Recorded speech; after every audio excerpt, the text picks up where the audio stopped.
আমার চ্যানেলে সবাইকে স্বাগত। এখন আমি আমার ভিডিওতে ম্যাথের একটা ওয়ার্কশিট সম্পর্কে আলোচনা করব।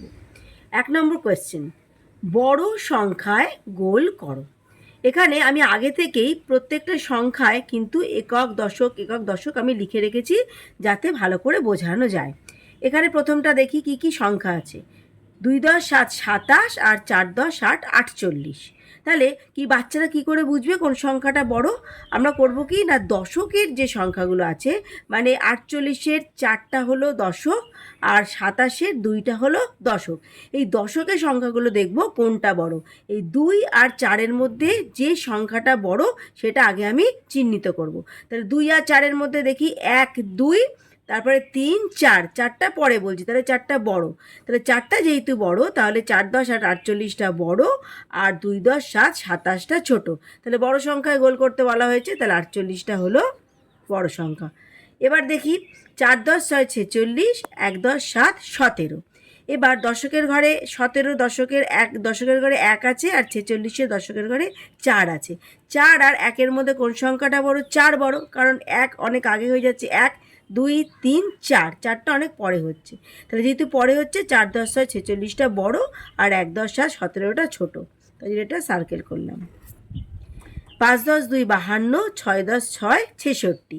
তাহলে 6 আর 5-এর মধ্যে কোনটা বড়? 6 বড়। 1 2 3 4 5, তারপরে 6, তাহলে 66টা বড়।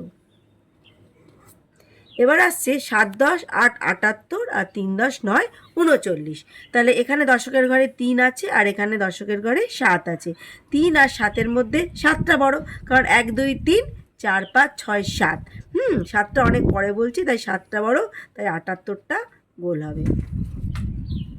আচ্ছা, 2 নম্বরে কি আছে? 2 নম্বর কোয়েশ্চেনে আছে সমান এবং অসমান চিহ্ন বসাও। এটাকে বলে সমান চিহ্ন আর এটাকে বলে অসমান চিহ্ন। এখানে অনেকগুলো বক্স দেখা যাচ্ছে। এই বক্সের দুদিকে সংখ্যা আছে। এই বক্সের দুদিকের সংখ্যা যদি সমান সংখ্যক থাকে, মানে একই সংখ্যা থাকে, তাহলে এখানে এই সমান চিহ্নটা হবে। আর বক্সের দুদিকে যদি ডান দিকে এবং বাদিকে যদি অসমান সংখ্যা অর্থাৎ ছোট বড় সংখ্যা থাকে, তাহলে সেখানে অসমান চিহ্নটা হবে। তাহলে শুরু করি। আচ্ছা, বক্সের এখানে আছে, বাদিকে আছে 2 10 4 24 আর ডান দিকে আছে 2 10 4 24। তাহলে একই সংখ্যা দুটো, তাই জন্য এখানে সমান চিহ্ন হবে। মানে এই সমান চিহ্নর এদিকে যে সংখ্যা, এদিকেও সেই সংখ্যা। আচ্ছা, এবার কি আছে? বক্সের বাদিকে আছে 3 10 2 32 আর ডান দিকে আছে 1 10 8 18।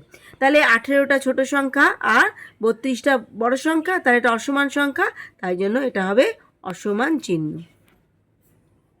এখানে আছে 5 10 2 52 বাদিকে আর ডান দিকে আছে 4 10 9 49। তাহলে 49-এর থেকে 52 বড়। এটা ছোট বড় দেখার কিছু নেই, দেখেই বোঝা যাচ্ছে, বাচ্চারা দেখেই বুঝবে আলাদা আলাদা সংখ্যা, সেই জন্য এটা অসমান চিহ্ন। আচ্ছা, এখানে আছে 1 0 10 আর এখানে 6 0 60। তাহলে আলাদা সংখ্যা, এই জন্য অসমান। আচ্ছা, এখানে একটু ভালো করে খেয়াল করতে হবে। এখানে আছে বাদিকে আছে 0 8 আর ডান দিকে আছে 8। এখানে 8, 8-এর আগে যতগুলোই শূন্য বসানো যাক না কেন, 1টা 2টো 3টে, যে যত সংখ্যা শূন্য হোক সেটা কিন্তু 8ই হবে। সেই সংখ্যাটাই ধরা হবে। কোনো সংখ্যার ডান দিকে যদি শূন্য বসে, তাহলে সংখ্যাটা ডান দিকের পরে যদি একটা শূন্য বসে সেটা 80, 8-এর পরে একটা শূন্য বসলে 80, দুটো শূন্য বলে 800, এইভাবে বাড়তে থাকবে। কিন্তু 8-এর বাদিকে যেহেতু শূন্য আছে, আমি সংখ্যাটাকে 8ই ধরবো। হ্যাঁ, তাহলে বক্সের বাদিকেও 8 আর বক্সের ডান দিকেও 8। তাহলে দুটো সংখ্যাই সমান, তাই জন্য হবে সমান চিহ্ন। আশা করি সমান আর অসমান চিহ্নটা তোমরা বুঝতে পেরেছো। আমার ভিডিওটা যদি ভালো লাগে তবে নেক্সট ভিডিওর জন্য অপেক্ষা করো। Thank you.